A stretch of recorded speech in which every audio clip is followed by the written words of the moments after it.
बिल्लाहि मिनश्शैतानिर्रजीम बिस्मिल्लाहिर्रहमानिर्रहीम अस्सलाम वालेकुम रहमतुल्लाहि वबरकातुहू। आज हम सूरह अबस का तर्जुमा तफसीर और ख़ुलासा बयान करेंगे। सबसे पहले हम सूरह अबस का शान नज़ूल बयान करेंगे उन चंद आयतों का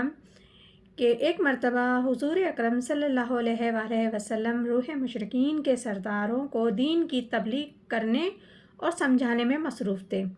उन सरदारों में अबू जहल इब्न हश्शाम, उत्बा बिन राबिया और आन सल्लम के चचा हज़रत अब्बास रज़ी ताला अन्हा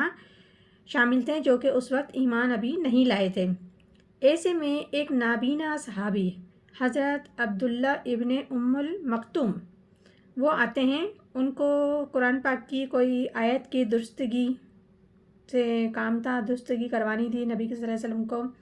वो नाबीना थे, वो देख नहीं सकते थे, तो इसलिए उन्हें इल्म नहीं हो सका कि वो किससे नबी पाक सल्लल्लाहु अलैहि वसल्लम गुफ्तगू कर रहे हैं। तो वो आकर आवाज़ देना ज़ोर ज़ोर से लगाना शुरू कर दी और हुज़ूर अकरम सल्लल्लाहु अलैहि वसल्लम को अपनी तरफ मुतवज्जा करने की पूरी कोशिश करते रहे और उन्हें मुखातिब करते रहे बार बार। तो उनको चाहिए था कि हुज़ूर अकरम सल्लल्लाहु अलैहि वसल्लम अगर इस वक्त गुफ्तगू कर रहे हैं तो वो खामोश हो जाते, तो लेकिन वो मुस्तकिल आवाज़ मारते रहे। तो उस वक्त नबी सल्लल्लाहु अलैहि वसल्लम के चेहरे पर कुछ सलवटें आई उनके पेशानी पर और उन्होंने बेरुखी से मुंह मोड़ लिया, क्योंकि हुज़ूर अकरम सल्लल्लाहु अलैहि वसल्लम चाहते थे कि इन सरदारों में से जिनसे वो इस वक्त गुफ्तगू कर रहे थे, एक तो वो सरदार आसानी से आते नहीं थे, वो आ चुके थे, तो ये मौका दोबारा नहीं मिलता उनको समझाने को, और उस वक्त उनकी तवज्जो भी मरकूज़ हो चुकी थी, वो सुन रहे थे। तो नबी सल्लल्लाहु अलैहि वसल्लम का गुमान था कि जैसे इनके दिल को शायद कोई बात छू जाए और वो ईमान की तरफ राग़िब हो जाए, तो इसलिए वो इन सहाबी की तरफ ख़िताब नहीं कर सकते थे और नहीं चाह रहे थे कि वो इस वक्त वो खामोश हो जाते। नबी सल्लल्लाहु अलैहि वसल्लम के दिल में ये बात थी कि वो खामोश हो जाते, ये वो बात में भी मुझसे बात कर सकते थे, मैं इन सरदारों से बात अपनी मुकम्मल कर लूँ। तो लेकिन सब नबी सल्लल्लाहु अलैहि वसल्लम ने नागवारी का इजहार करते हुए उनसे मुँह मोड़ लिया और वो उन सरदारों से बात करने में लगे रहे कि अगर उनमें से एक भी ईमान लेकर आ जाता है तो उनके साथ बेशुमार लोग हैं वो भी ईमान ले आएंगे। और हुज़ूर अकरम सल्लल्लाहु अलैहि वसल्लम ने अपने रब से हाथ फैला फैला कर, झोली फैला फैला कर दुआ मांगी थी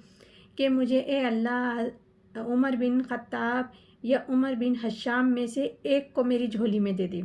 ज़रूर डाल दे, क्योंकि ये लोग वो थे जो माशरे में असर व रसूख रखते थे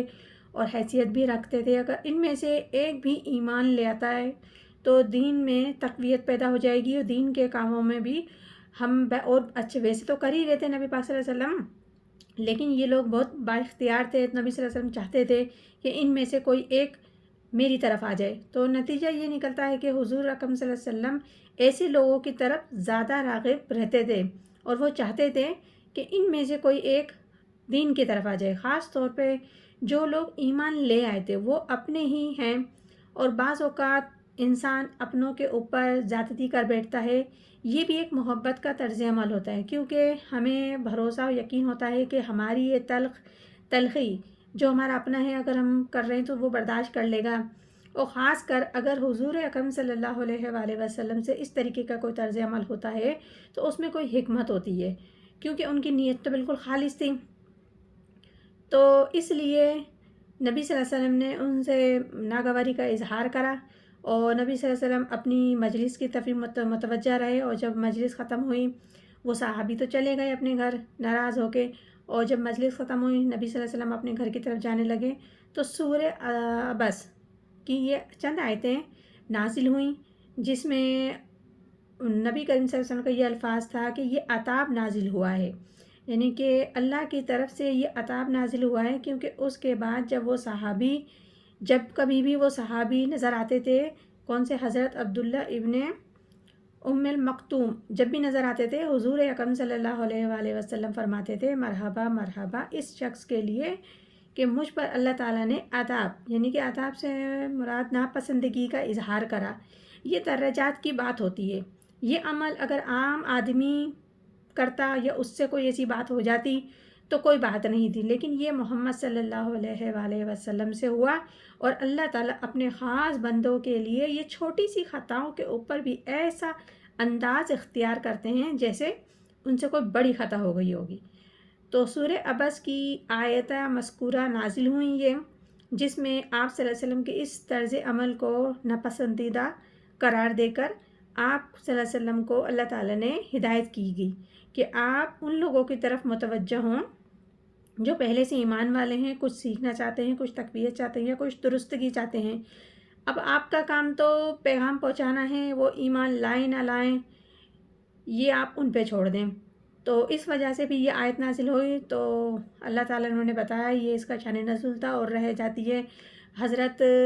عبدال بن ام المکتوب سے جو آداب مجلس کے خلاف بات ہوئی تھی، تو ان کا عذر قرآن نے لفظ امہ کہہ کر بتایا کہ وہ ایک نابینا تھے، وہ دیکھ نہیں سکتے تھے کہ آپ کن سے گفتگو کر رہے ہیں، اس لیے مستحق اعراض نہیں تھے۔ اس سے معلوم ہوا کہ اگر کوئی معذور آدمی بے خبری میں کوئی بات آداب مجلس آداب مجلس کے خلاف ہو جائے تو وہ قابل عتاب نہیں ہوتا۔ تو یہ شان نزول ہے کہ چھوٹی سی بات تھی، جبکہ نبی صلی اللہ علیہ وسلم کی نیت تو بالکل خالص تھی، وہ بھی دین کی خدمت کے لیے چاہ رہے تھے کہ ایسے لوگوں سے بات کرے دوبارہ موقع ملے نہ پکے، اور حضرت جو صحابی تھے عبداللہ بن ام المکتوب وہ دوبارہ بھی بات کر سکتے تھے، تو اس لیے نبی صلی اللہ علیہ وسلم نے اظہار کیا، لیکن اللہ تعالیٰ کو یہ بات ناگوارہ گزری تو فوراً اللہ تعالیٰ نے وحی کی صورت میں آپ صلی اللہ علیہ وسلم کو بتایا کہ یہ عمل مجھے پسند نہیں آیا۔ تو یہ شان نزول تھا۔ انشاءاللہ تعالیٰ کل ہم آپ کو مزید آیتوں کا ترجمہ، تفسیر اور خلاصہ سورہ عبس کا بتائیں گے۔ اللہ تعالیٰ ہم سب کو قرآن پاک صحیح پڑھنے، عمل کرنے، سمجھنے کی توفیق عطا فرمائے۔ آمین ثم آمین۔ جزاک اللہ۔